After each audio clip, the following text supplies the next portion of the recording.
Mel Gibson, the famous actor and filmmaker, recently addressed his problems with the Catholic Church.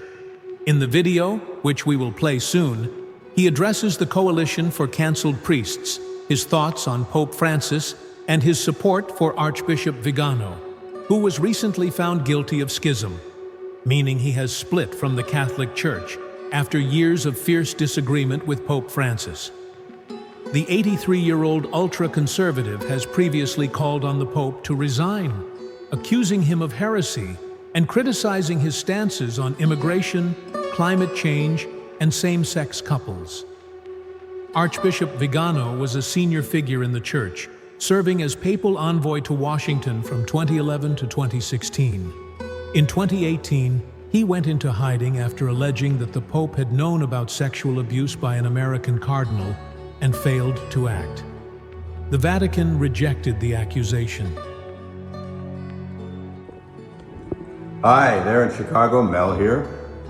The Coalition for Cancelled Priests. I mean, it's not hard to believe that there is now such a thing, as personally I know many priests who have been canceled, but not for the reasons you'd think. I mean, it's not like they did a hit-and-run drive and left the scene of the crime, or embezzled church funds, stole the altar wine, or committed some other heinous crime. No, not at all.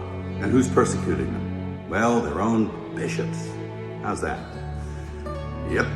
Who are they? Well, they're a pack of men who generally passively sit by and tolerate any kind of nonsense, but if one of their priests utters something that resembles orthodoxy, well then they spring into action, they reprimand him, and they bully him and do their best to cancel him. And it succeeds.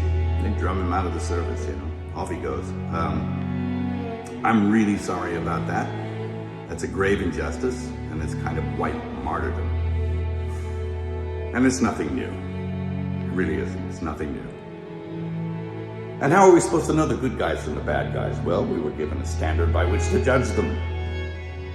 By their fruits, you'll know them. By their fruits. Anybody seen any good fruit lately? It's tough.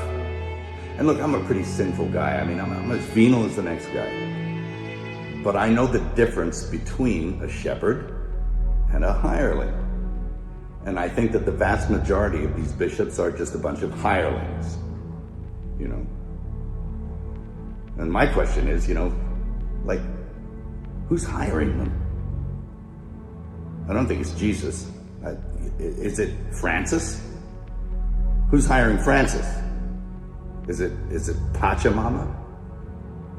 I mean, I think you need to look at the whole institution. And, I'll quote Archbishop Vigano again in saying that he believes that there was a parallel counterfeit church set up to eclipse the real one. He's suggesting usurpation or an inside job. It seems that way. Anyway, of course we know the gates of hell will not prevail against it. The victory is God's, not ours. And it will flourish if we keep it in our hearts. It can flourish in our hearts and keep the faith. And that's what's going to happen. That's what I encourage you to do. Again, I'm sorry for your pain, the injustice. I'll definitely throw something in the hat to add my support. And God keep you and God bless you. Thank you.